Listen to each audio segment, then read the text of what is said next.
오늘 하나님의 말씀은 구약성경 72페이지 창세기 45장 1절로 15절까지 말씀입니다. 본문을 한번 읽고 말씀을 들으시면 감사하겠습니다. 오늘은 어버이 주일입니다. 우리 은성교회 가족 모든 부모님들이 하나님의 은혜와 축복 속에 건강하고 행복하시기를 주님의 이름으로 축복합니다. 오늘은 효도의 축복을 누립시다, 이런 제목으로 함께 은혜를 나누겠습니다. 성경은 부모님께 효도하는 일이 옳은 일이라고, 잘한 일이라고, 좋은 일이라고, 착한 일이라고, 복받을 일이라고 말씀합니다. 예로부터 우리나라는 동방예의지국이라 해서 노인공경, 부모공경을 아름다운 전통으로 여겨왔습니다. 그래서 옛날에는 어른 되는 것을 좋아하고 기다렸습니다. 그러나 이제는 어른이 되고 노인이 되는 것이 두려운 시대가 되었습니다. 오늘날 우리 사회는 늙으신 부모를 너무나 천대시하는 사회가 되었습니다. 심지어 집에서 키우는 애완견보다도 못한 취급을 부모님들이 받고 있습니다. 옛날에 제가 어릴 때만 하더라도 어른의 헛기침 소리, 어흠, 그 헛기침 소리 하나에 가정의 기감이 잡혔습니다. 목이 막혀서 기침하는 게 아닙니다.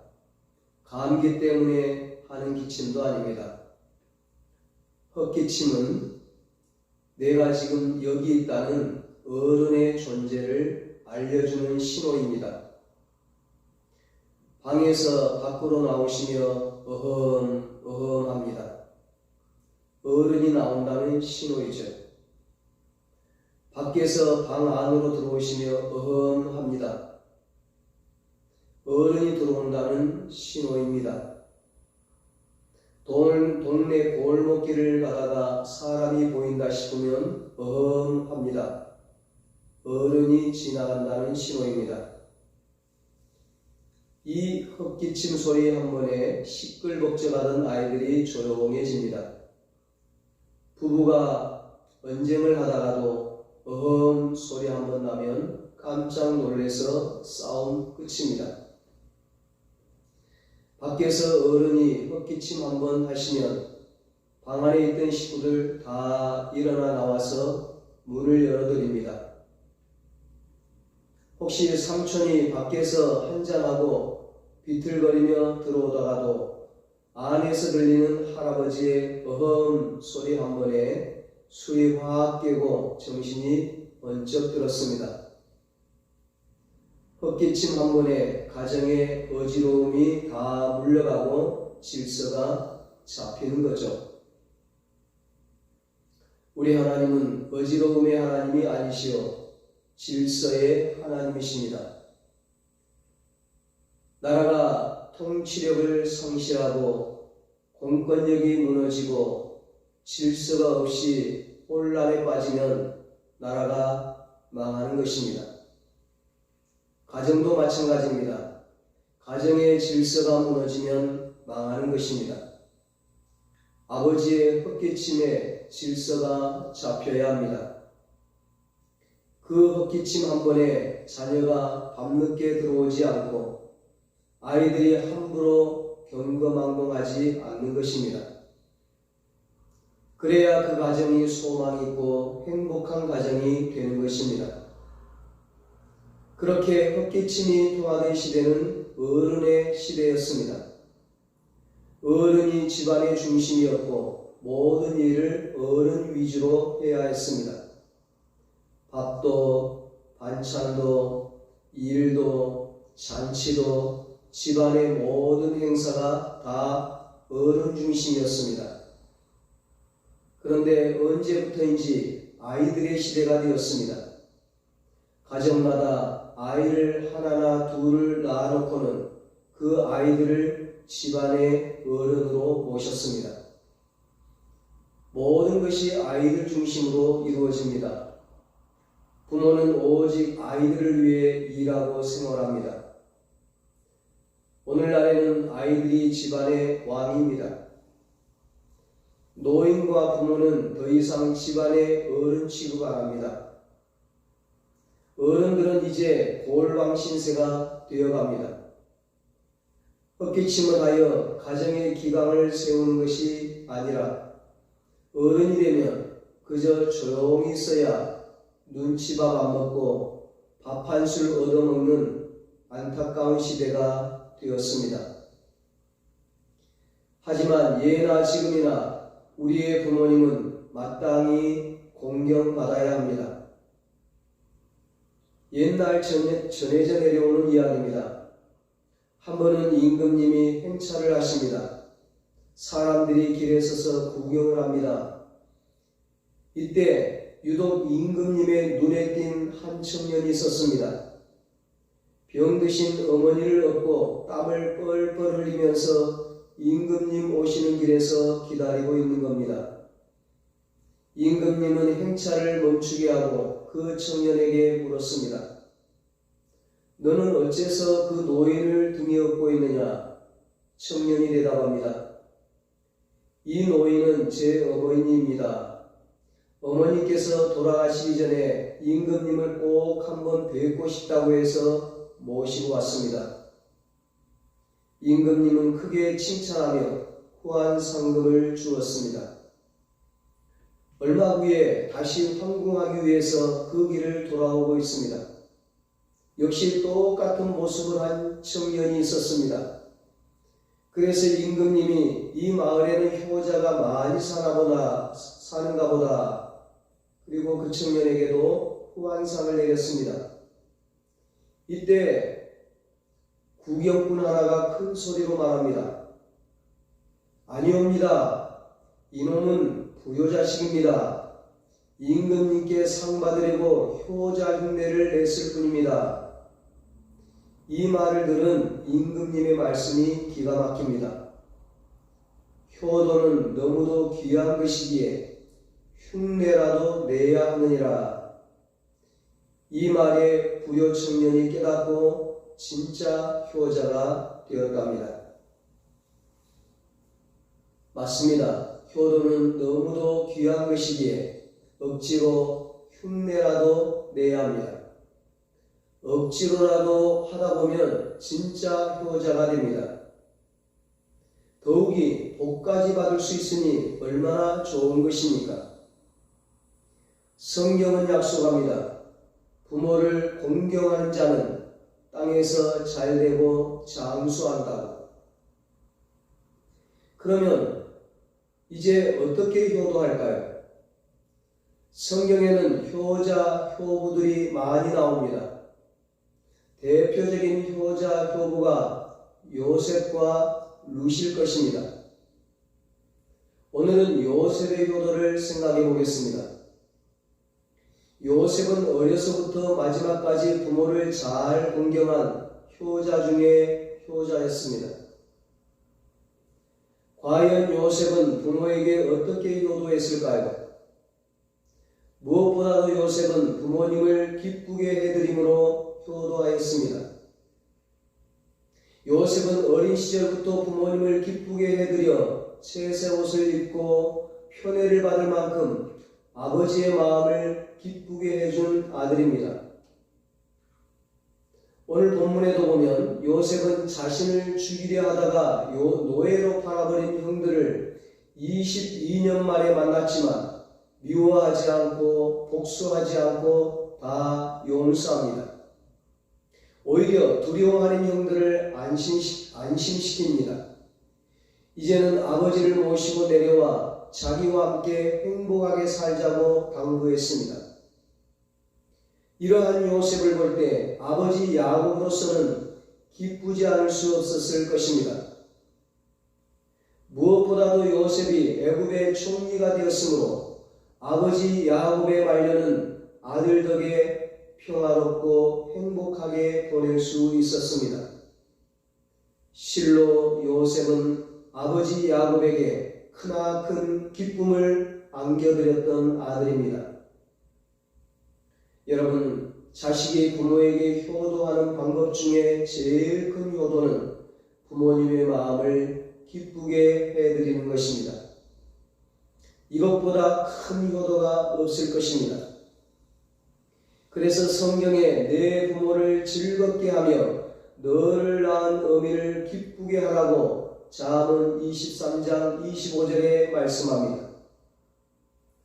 불효자식은 늘 부모의 마음에 근심과 고통을 안겨드리지만 효도하는 자식은 늘 부모님의 마음에 즐거움과 기쁨을 안겨드리는 것입니다. 여러분, 자식이 되어 부모의 마음을 근심시키면 안 됩니다. 좋은 옷, 좋은 음식 사드리는 것만이 부모를 기쁘게 해드리는 것이 아닙니다. 좋은 데 구경시켜드리고 용돈 많이 드리는 것만이 부모를 기쁘게 해드리는 것도 아닙니다. 부모의 마음을 근심시키지 않는 것이 가장 좋은 효도인 줄로 믿습니다. 효도는 언제나 할 수 있는 것이 아닙니다.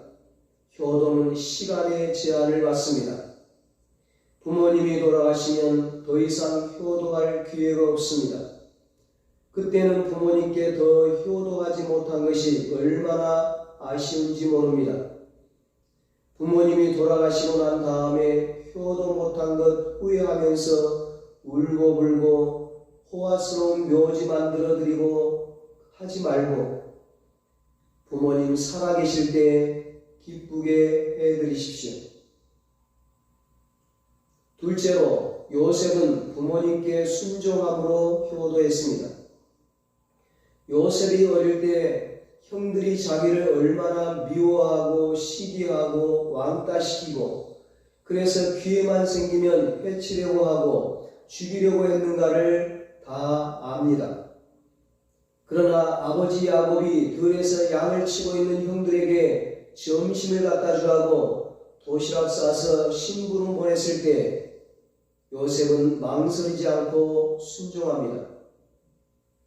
또 아버지 야곱이 죽으면서 요셉에게 유언하기를 내가 죽거든 저 가나안 땅 막벨라 굴에다가 우리 조상들과 함께 장사 지내다오 유언을 합니다. 요셉은 아버지의 말씀에 그대로 순종합니다. 요셉은 아버지의 말씀에 언제나 예하고 순종함으로 효도를 다했습니다. 어떤 가정에 고부간의 갈등이 참 많아요. 가만히 이유를 보니까 시어머니의 말에 며느리가 꼬박꼬박 말대답을 하는 거예요. 시어머니가 너 시어머니한테 꼬박꼬박 말대답하기냐? 그러면 며느리가 어머니 이것이 무슨 말대답입니까? 경우를 따지고 이치를 따져보세요. 이치에도 맞지 않는 말씀을 하시니 그렇지요. 말대꾸를 합니다. 물론 경우를 따지면 시어머니 쪽이 틀려요. 며느리의 경우가 맞아요. 그러나 부모와 자녀 사이에 경우를 따지게 되어 있습니까? 경우를 따지고 시비를 가리면서 효도할 수는 없습니다. 참된 효도는 경우도 이치도 논리도 따지지 않아요. 이치가 맞지 않아도 그냥 순종하십시오. 그게 아름다운 것입니다. 복된 것입니다. 에베소서 6장 1절에 자녀들아 주 안에서 너희 부모에게 순종하라 이것이 옳으니라 말씀합니다. 부모에게 순종하는 것이 옳은 일입니다. 이치에 맞는 일입니다. 순종은 효도의 첫걸음입니다. 예수님도 하나님 아버지께 절대 순종하셨습니다. 일생 동안 한 번도 아니요 하시지 않고 십자가에 죽기까지 예하고 순종하셨습니다. 뿐만 아니라 예수님은 육신의 부모님에게도 순종하셨습니다. 누가복음 2장 51절에 예수께서 한 가지로 내려가사 나사렛에 이르러 순종하여 받드시더라 말씀합니다. 예수님도 어릴 때부터 순종하여 부모님을 받드신 것입니다. 오래전에 신문에 보도됐던 이야기입니다. 6.25 때 어떤 사람이 부산으로 피난 가서 기르던 아주 영리한 개를 갖고 서울로 올라왔습니다. 이 영리한 개는 심부름도 혼자 잘했습니다. 서울로 올라와서 주인과 함께 시장에 갔는데 너무 복잡해서 그만 주인과 개가 헤어지고 말았습니다. 주인은 며칠이 지나도 개가 돌아오지 않아 포기하고 있었는데 며칠 후 개가 시장 바구니에 썩은 생선을 담아가지고 돌아왔습니다. 발에는 피가 나고 몸은 먼지로 덮여 있었습니다. 알고 보니 개가 시장을 모르니까 전에 피난 가서 살던 부산 시장에 가서 생선을 사가지고 왔답니다. 수백 리 길을 걸어 몸은 지치고 발은 온통 붓고 상처나 얼마 후 죽고 말았습니다. 영리한 개도 주인께 순종할 줄 아는데 인간된 우리들이 부모님께 불순종할 때가 얼마나 많습니까? 논밭 팔아서 학교 보내 공부시키고 결혼시켜 놓았더니 부모는 무식해서 모른다 하며 대들기나 하지 않습니까? 요셉은 어릴 때도 어른이 되고 국무총리가 돼서도 부모님 말씀에 예하고 순종했습니다. 그래서 효도의 축복을 누렸습니다. 세 번째로 요셉은 부모님을 봉양함으로 효도하였습니다. 본문 11절에 보면 요셉은 눈물로 아버지의 안부를 물으면서 아직 흉년이 5년이나 남았으니 속히 아버지를 모셔오면 자신이 아버지와 가족을 봉양할 것이라고 말하고 있습니다. 흉년이 아직 5해가 있으니 내가 거기서 아버지를 봉양하리이다. 아버지와 아버지의 가족과 아버지에 속한 모든 사람에게 부족함이 없도록 하겠나이다 하더라고 전하소서. 자식이 어렸을 때 먹여주고 입혀주고 씻어주었으니 성인이 되면 입장이 바뀌어서 부모를 먹여주고 입혀주고 씻겨주는 것이 당연합니다. 늙으면 자식이 부모의 희생과 노고를 알아주기 원합니다. 디모데전서 5장 4절에 만일 어떤 과부에게 자녀나 손자들이 있거든 그들로 먼저 자기 집에서 효를 행하여 부모에게 보답하기를 배우게 하라. 이것이 하나님 앞에 받으실 만한 것이니라 말씀하셨습니다. 십계명을 보면 1계명에서 4계명까지는 하나님에 대한 계명으로 되어 있고 5계명에서 10계명까지는 사람에 대한 인간에 대한 계명으로 되어 있습니다. 사람에 대한 첫 번째 계명이 바로 부모 공경의 계명입니다. 내 부모를 공경하라. 그리하면 내 하나님 여호와가 내게 준 땅에서 내 생명이 길리라. 부모를 공경하면 내게 준 땅에서 내 생명이 길리라고 축복을 약속하고 있습니다. 그러므로 효도는 반드시 해야 하는 축복의 명령인 것입니다. 네 번째로 요셉은 형제들과 우애함으로 효도하였습니다. 요셉의 형들은 자기들이 팔아먹은 동생 요셉이 애굽의 총리인 것을 알게 되자 너무 놀랍고 두려워서 요셉이 물어도 아무 대답도 못할 정도였습니다. 원수가 외나무 다리에서 만난 거예요. 형들이 얼마나 놀랐겠습니까? 그러나 본문 5절에 보면 요셉은 두려워하는 형들을 위로하고 있습니다. 형들은 자기를 노예로 팔아먹은 원수들이 아닙니까? 그런데도 그 형들을 다 용서해주고 있습니다. 용서해줄 뿐만 아니라 형들과 그 가족들까지 다 돌보아주게 됩니다. 이런 형제 우애를 본 아버지 야곱이 얼마나 좋았겠습니까? 얼마나 기뻤겠습니까? 만약에 요셉이 형들을 미워해서 보복하고 감옥에 집어넣고 죽이고 했다면 아버지 야곱은 큰 충격을 받고 쓰러져서 일어나지 못했을 것입니다. 그러나 요셉은 다 용서했습니다. 다 품어주었습니다. 형들 가족들이 살 수 있는 터전까지 다 마련해 주었습니다. 이것이 요셉의 효도였습니다. 여러분, 집에 돌아가셔서 부모님께 물어보십시오.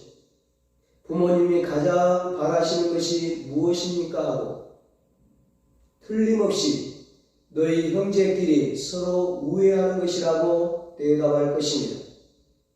아무리 부모님을 호의호식 시켜드려도 형제 간의 우애 없이는 절대로 효도할 수가 없습니다. 형제간은 피를 나눈 사이입니다. 옛말에 5손가락 깨물어 아프지 않은 손가락 없다고 했습니다. 부모님이 보실 때 자식은 모두 똑같습니다. 똑같이 사랑하십니다. 부모님이 보시는 데에서 자식들이 싸우면 절대 안 됩니다. 재산 때문에 다투는 자녀들의 기사가 신문에 나오는 것을 간혹 봅니다. 그들 부모님의 심정이 어떻겠습니까? 크나큰 부요입니다. 어떤 일이 있어도 형제간은 화목해야 합니다. 형제끼리 잘 지내십시오. 그것이 값비싼 선물을 사드리는 것보다 너무나도 큰 효도입니다. 마지막 5째로 요셉은 바르게 살고 복을 받아 잘 살아감으로 효도했습니다. 믿음으로 바르게 살고 복을 받아 잘 살아감으로 효도를 했습니다. 어느 보험회사가 광고를 위해서 신문에 게재한 내용의 글입니다. 한 아버지의 고백입니다. 29살 14시간을 기다려서야 자식의 울음소리를 들을 수 있었습니다. 당신은 신을 믿지 않았지만 당신도 모르게 기도를 올렸습니다.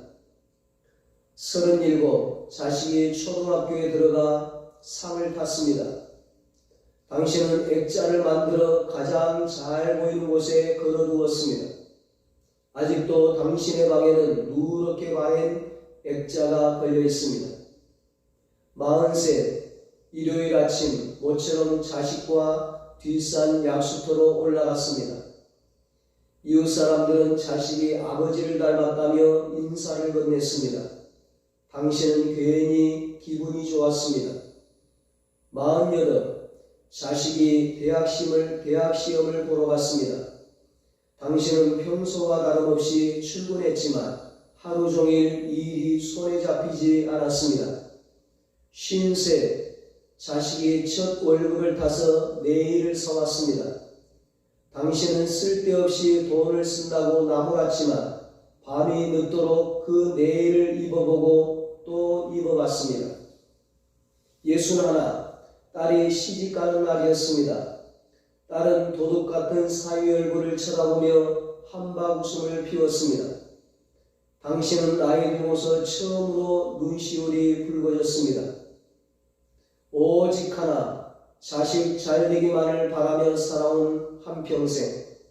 하지만 이제는 희끗희끗한 머리로 남으신 당신, 우리는 당신을 아버지라 부릅니다.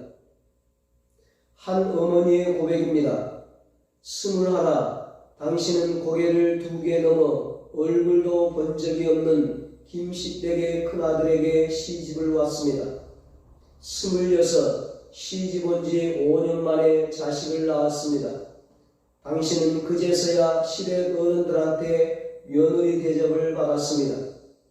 32, 자식이 밤늦게 급체를 앓았습니다. 당신은 자식을 얻고 읍내병원까지 20리를 달렸습니다.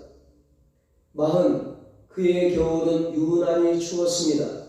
당신은 자식이 학교에서 돌아올 무렵이면 자식의 외투를 입고 동구 밖으로 나갔습니다.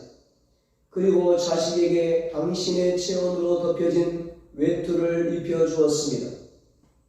쉰들 자식이 결혼할 여자라고 집으로 데려왔습니다. 당신은 분칠한 얼굴이 싫었지만 자식이 좋다니까 당신도 좋다고 하였습니다. 예수는 한갑이라고 자식이 모처럼 돈을 보냈습니다. 당신은 그 돈으로 자식의 보약을 지었습니다. 65. 자식 내외가 바쁘다며 명절에 고향에 못 내려온다고 했습니다. 당신은 동네 사람들에게 아들이 바빠서 아침 일찍 올라갔다며 당신 평생 처음으로 거짓말을 했습니다. 오직 하나 자식 잘되기만을 바라며 살아온 한평생. 하지만 이제는 깊게 주름진 얼굴로 남으신 당신. 우리는 당신을 어머니라 부릅니다. 그렇습니다. 우리의 부모님은 오직 우리가 잘되기만을 바라십니다. 요셉은 종살이도 하고 죄수독을 입고 감옥살이도 하며 별별 고생을 다했지만 마침내 애굽의 국무총리가 되어 부모님을 황금술에 태우고 큰 영예를 돌렸습니다. 특히 요셉은 믿음으로 바르게 잘 살았습니다. 형들이 미워해도 노예로 팔아도 종살이를 해도 억울하게 누명을 쓰고 감옥에 들어가도 그의 믿음과 그의 신앙이 흔들리지가 않았습니다.